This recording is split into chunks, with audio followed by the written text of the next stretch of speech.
Good afternoon. A very warm welcome to all of the ladies and gentlemen out here. Thank you for coming for my presentation. And thank you, ASAIHL, for for letting me to present today. I'm coming all over from New York from the IUP conference.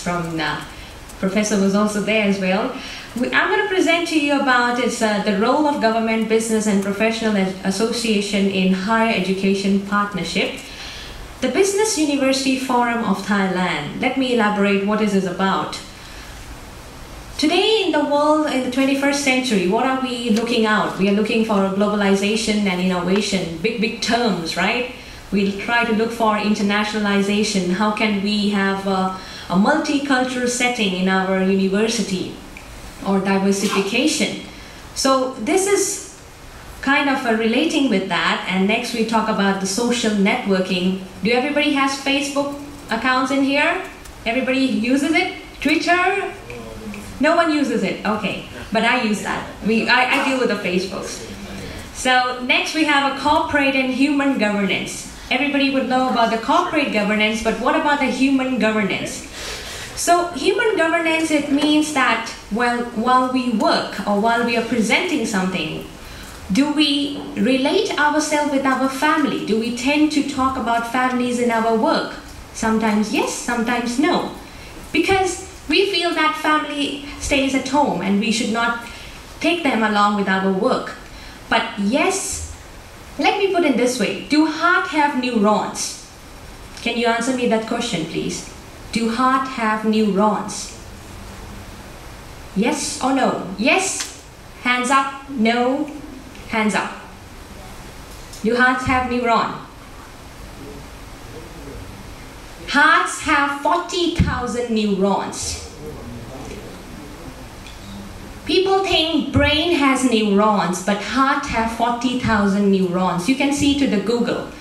Because, let me put it this way. When we talk to each other, we interact. Eyes, heart, we talk. This is very important. We have to relate ourselves. When we shake hands, what happens is the heart beats. Hearts have neurons, 40,000. I was naive about it. I was at the Singapore conference for AACSP. One of the university, Putra, Malaysia, that lady, she said, had 40,000 neurons in the heart. I was amazed to find that. I mean, it's really amazing. I learned that in that meeting. And then we have rankings and standards. Everybody is after the rankings. We have to become a top university, good rankings. All the questionnaires have to be filled up. Plenty of questionnaires. And once we fill up the questionnaire, more questionnaires comes in. More and more questionnaires come in. We have to fill those forms up to become a top ranking university. Then we have a best research university. We are in that cat and mouse race. We want to finish that up with pedagogical tools. Are we good in that? We tend to forget where we are going. And then we're going to come up with the ASEAN community in 2015. So we have a new era coming up. That's also quite important for Thailand, because Thailand is a part of, it's in the middle of China and India. So that's also, in our university, we are going to be having an ASEAN Economic Community Center to train our students. How can we teach them about the new ASEAN community? How can we tell our students that what's going to happen in 2015? So, and next we have environmental sustainability. As we have global warming, we have to talk our students that how do we preserve the motherhood, how do we preserve the environment? That's also quite important. Let me introduce the topic to my forum today. It's about the tripartite education policy in Thailand. As you can see, we have government, we have universities, we have industry. The government in Thailand would like to act as a main driver, which means they set the standards for everybody to follow, which means the university has to follow. The university acts as a user, while industry also acts as a user. But the problem arises. The industry would not like to act as a user because industry would love to make money. And money cannot come when there are regulations. So what happened is, when the government sets the standards, university have more demands. More demands created because of more graduates have to come up. but the less paid because the industry suffers with the more budget coming up. So the industry disagrees with what the government has set the standards. In reality, the problem arises and says that what have I said earlier was they set the standards for the education institutes to meet and follow. While education creates adulthood and theoretical work, but not of practitioners' work, where we are having books and books to read up. The graduates have to fill up the research, but no practitioners, no real work, no artwork. No people would like to say that we want to become an engineer. They would like to become something else better than the engineers. So the subject of relevancy arises. We have more academicians and less practitioners. So if more students join the vocational school, what happens is the industry will suffer and pay less salary to the new graduates from vocational school. So more unemployment and the role conflict occurs for the vocational school candidates. So the solution policy, there are 3 P's in here. P for people, P for profit, and P for planet. How can we relate this with our work?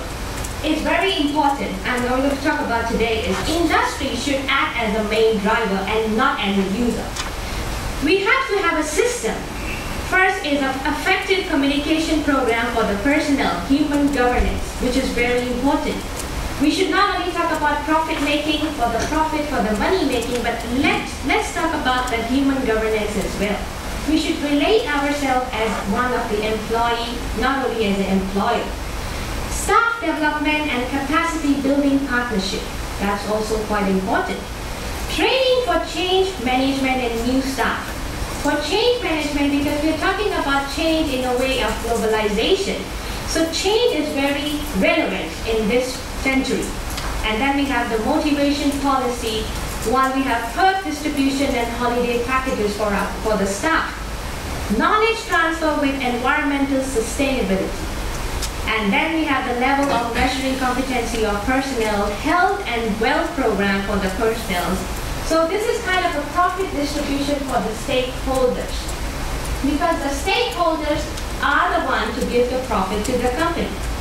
So let me turn the threats to the opportunity by saying that creating value for entrepreneurship. Some of the people or the candidates or the graduates would like to create the jobs for themselves instead of consuming the employment. So they would say that let's become a leader for our own self. Let's have a niche market or some product which is very important. So then we have, this is the second one I'm going to talk about, is the Business University Forum of Thailand. That's the one that we have created. And the third is the Thai Association for Cooperative Education. Those members are also the members of the Business University Forum of Thailand. Siam University also supports the cooperative education, where we have entrepreneurship. We also have something of placement or career placement. And we have exchange with the Business University Forum abroad, such as in Business University in Japan.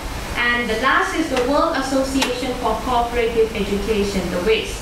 The WACE just had a meeting in Philadelphia, and they had a very successful one. Now, brief introduction of the launching of What Happened Business University Forum. We have already launched it with the support of Mr. Toeda. He is the chairman of the forum, and he is also the chairman and the owner of the Toyota Corporation of Japan. And then we have Dr. Chusaburo Takeda, the executive director of BUF. So this was the launching that was done. And that's the president of our university. He will be here definitely this evening or tomorrow. And then we have this Business University launch on July 29th, as you can see, at the Business Club in Thailand. It was attended by some 200 leaders from business and higher education. A number of CEOs from top companies, and the 100 companies were there. So the objective of this business university is to promote the quality of workforce, individual development. It's like we try to have a job placement. Employment is quite important for all the graduates. What do they want after they get degree? They want to get employed. So we try to have the business and the university come together, find a job for the new graduates. So this is quite important. Individual development, research with the government agencies, and collaborate with other international business university forums. And also to meet the economy needs. Once the university students have the job, economy, it will be booming up.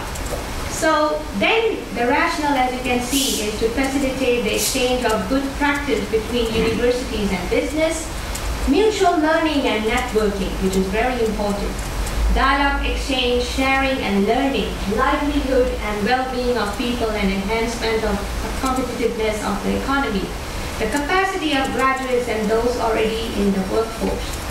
So as you can see, the mission, it very simply says that to foster close working and understanding between business and higher education. So it's trying to create a good pathway for the new graduates, for the new industries to come and have these people employed for their work. So it's creating the economically well for our Thailand as well.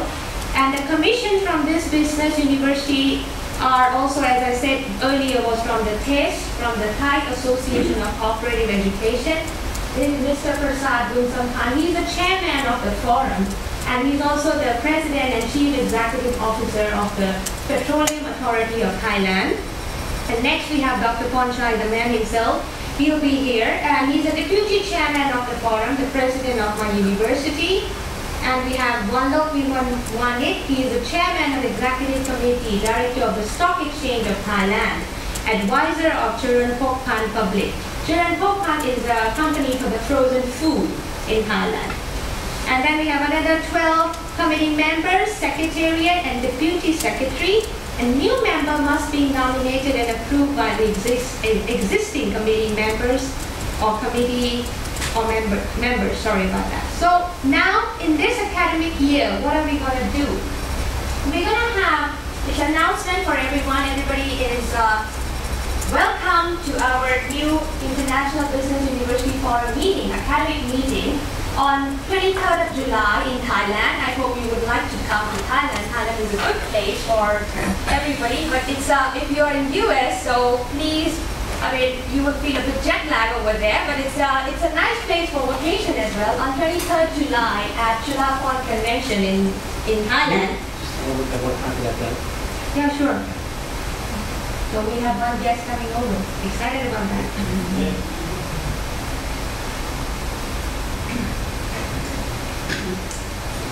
Is there a online registration form? Yeah, I'll just give it to you.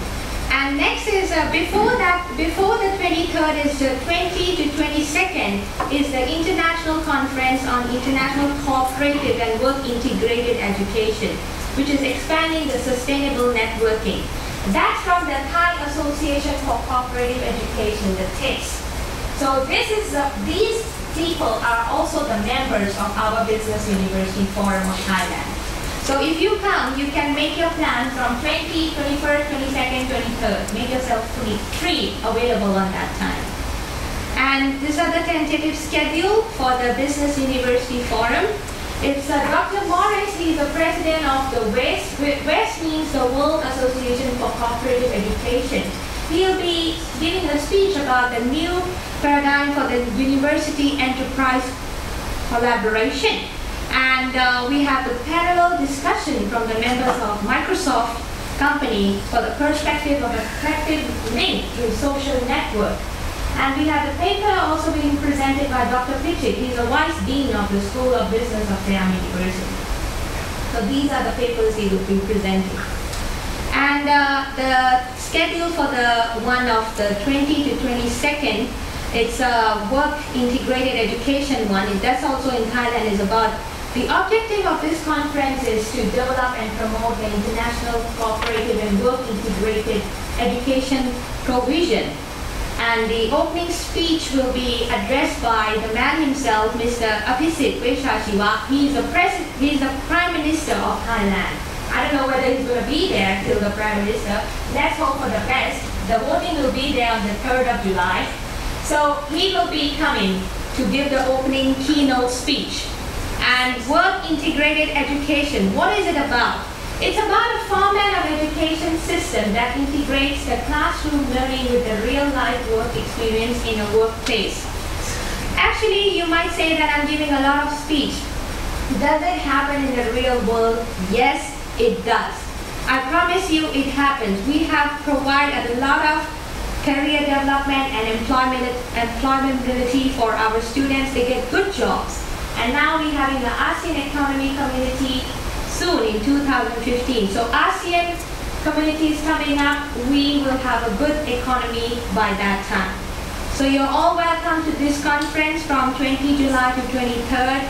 For more details, you can contact me. And that's it. Thank you so much. I think it was brief enough.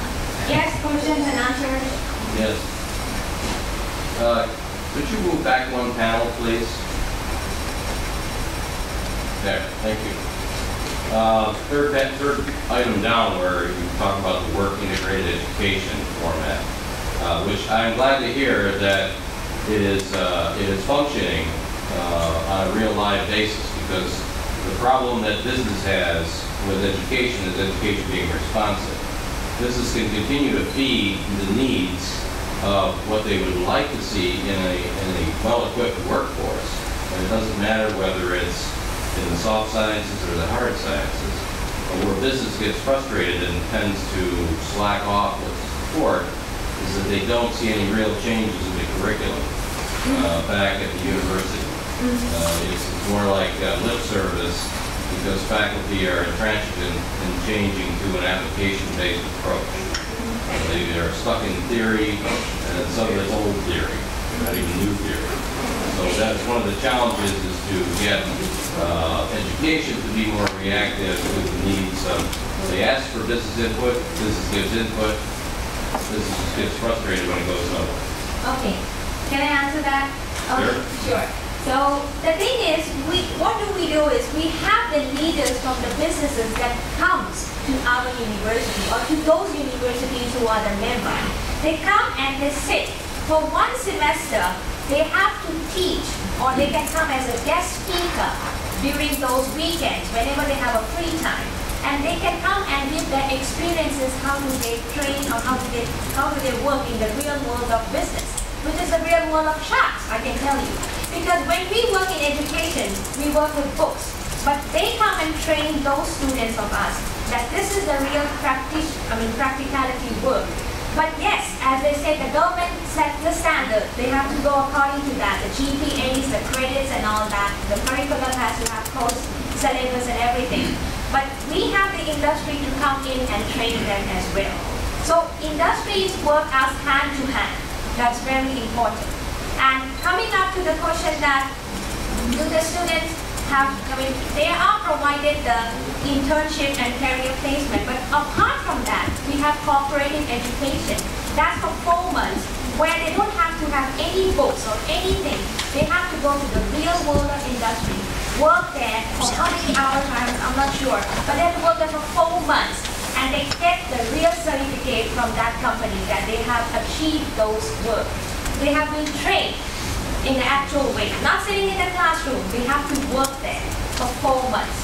So this is very important for 1 semester. 1 semester in Thailand is 4 months. So they have to be there in that industry. They can choose the industry, or they can have some test or something interview basis, and they can get that industry. This work integrated education is not new. You see, in American consultant, in London University does not rely on agriculture as a career. Those who want to do agriculture business, they have to reach a high priority. But what happens, they are required, the students who are doing agriculture, they are required to work during holiday. So the London University does not provide practical theory. So it is done in such a manner that the practical skill is done through working during summertime, even some Monday farm work, that's it. So in New Zealand, likewise New Zealand agriculture degree, students are required to work during the holidays. In my own university, when using that and I was working with them, students have to use 6 months even of farm work in the estate anyway. So, but you see, it is only the approach is different, but it does help everyone. It does help to give hands-on information. But my point really is, if industry wants to help the university, then they have to be, more transparent way they do it. I would like to ask, how much money is coming from industry for research or for endowment in Thailand? Are they very generous? I mean, the industry does support that, but the government is not supporting so much. They're setting the standard, as I can say. But the industry, yes, the university has the endowment. Necessarily, they have the endowment. Then only the university can survive. While the industry, yes, they have a good cooperation and they are supporting as a sponsor. They provide some of the. I mean, they have the money that can be supported with that. But we cannot expect the government to help this. Yeah, in long term, it can get the industry to finance, activities. That's right. Then I think you will have less and less funding from the university. That's right. Because the industry not short-terming. That's right. I would like to also add that this is only in Thailand, the business university, what we have, I mean, what I'm talking about.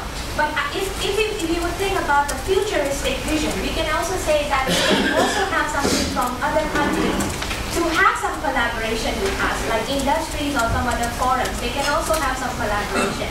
In a way, we can also send the student to international exposure to train them, but the problem arises is visa, work permit, the work experience, and especially when you are abroad, you have a culture shock, whether you can stay there, you feel homesick, you want to come back, work visa is very important.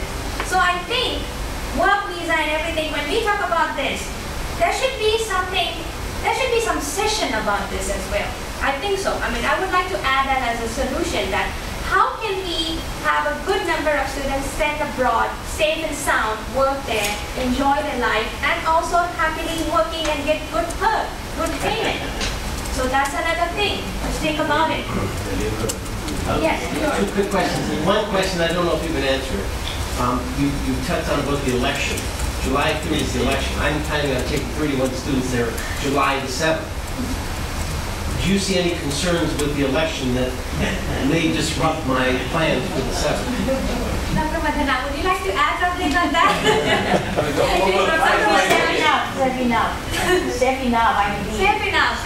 You can help. No problem. Don't worry about Tell my president that. Don't worry about the election. What you do, I'm going to join them, That's not the answer. My administration wants to hear it. So, no worries, no intentions. Second comment, and this is to add to what Keith said. I saw it in education. 7 years, I've been going there for 7 years, for 3 weeks in the summer. And 7 years ago, I met with the person who reported directly to the king on education.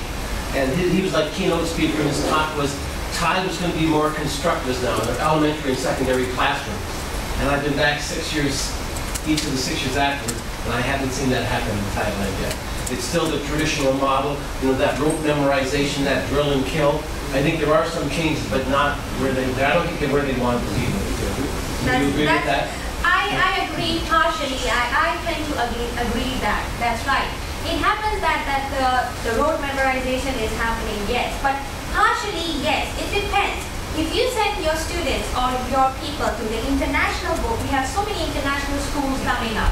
When I was studying there was only few international schools, no options there.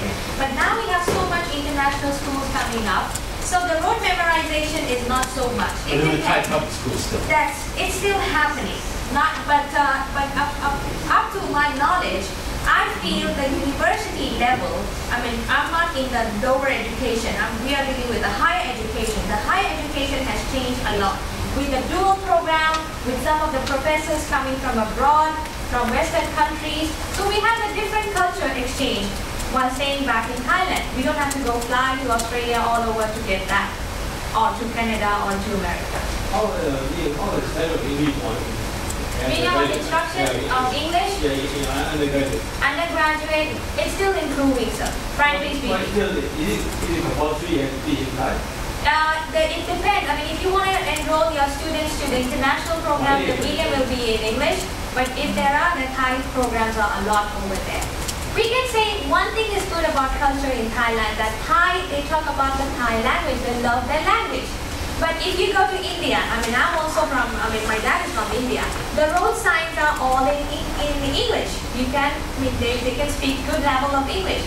But if you tell them to write something in Hindi, they might tend to be, I don't know how to write. I mean, they know English better than Hindi. So they are getting the Western influence. If you talk about that, you know. So it's just like, you see if you see the coin in a head way or a tail way, it's up to you. How do you see that? I mean, having a Thai language is also good. And if you go to India, you have an English language, so that's a different way. But can try sabay. Anything else? Would you have any other further questions? Very good. Very